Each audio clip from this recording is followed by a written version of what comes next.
Tá procurando um livro para você ler com seus filhos? Vamos aproveitar agora que é mês de outubro e vamos procurar umas histórias de terror feitas para criança.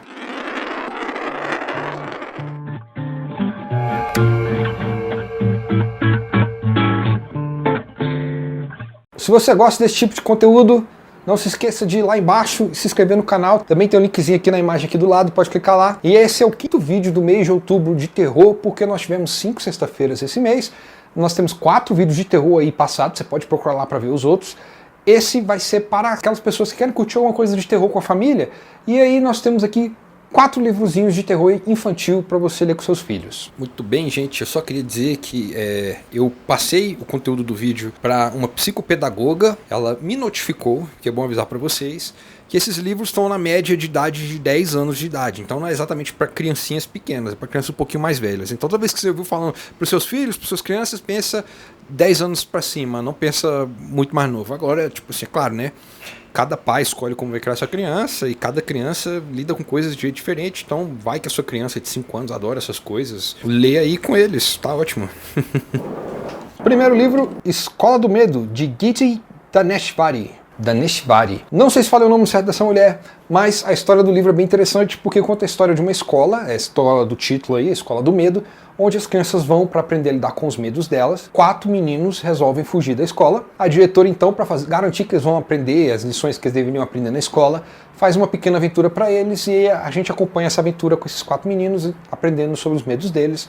O livro é bem interessante porque ele tem a proposta de ensinar para crianças sobre medo, e que medo é comum e que todo mundo sente medo de vez em quando. João e Maria, do Neil Gaiman e do Lorenzo Mattotti. Bom, João e Maria, a história todo mundo já conhece, os 2 meninos que vão pra floresta, são pegos pela bruxa e tudo mais. A história em si, original, já é uma história um pouquinho sombria, né? Convenhamos, as histórias dos irmãos Green já tem esse tom meio lúdico, meio sombrio, que a gente vai ver em todos os livros aqui dessa lista.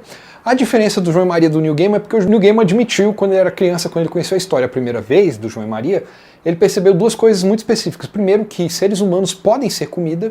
E segundo, que a fome pode ser uma coisa muito perturbadora que pode levar a gente a novos extremos. Então é muito interessante você poder discutir com seu filho sobre fome, ainda mais no mundo que a gente vive hoje em dia, que a fome é uma realidade para muitas pessoas. E ele compreender essa questão e os desesperos que vêm disso.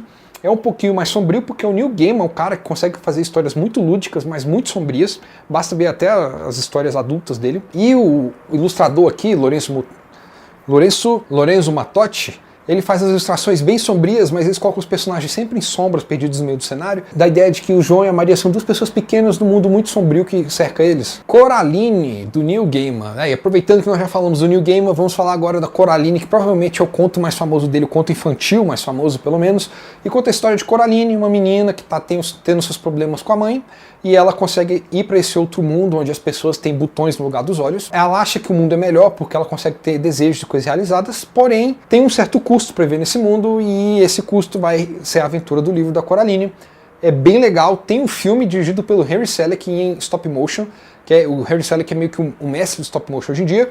Se você quiser assistir esse filme, é muito legal também, pode ler o livro com seus filhos, como você pode ver esse filme, ele tem o mesmo tom do livro, então tá uma boa recomendação para você. Histórias assustadoras para contar no escuro, Alvin Schwartz, ilustrado por Brett Hellquist. Bom, Histórias assustadoras para contar no escuro é uma antologia, são vários livros, tem o 2, tem o 3, por aí vai, e o legal dele é que ele pega meio que lendas urbanas, então são histórias um pouquinho mais modernas, com pessoas no mundo atual, brincando muito com medos populares urbanos hoje em dia. É um pouquinho mais pesado que os outros, se os outros tinham um tom, uma pegada um pouquinho mais pesada, um pouquinho mais lúdico, esse aqui é um pouco menos lúdico, porque ele está brincando com medos mais atuais e que a gente encontra no dia a dia na nossa casa. Vai ser mais possível da pessoa se identificar com o medo atual nessa história. Tem um filme produzido pelo Guillermo del Toro, o filme é bem fiel às ilustrações do Brett Hellquist, as ilustrações já são bem feinhas assim, mas o livro não é tão ruim assim de ler com criança. Se você ler o livro com seu filho, e ele, apesar de ser um pouquinho mais pesado que os outros, e o seu filho achar interessante, você pode assistir o filme com ele. O filme não é tão assustador assim, mas é assim,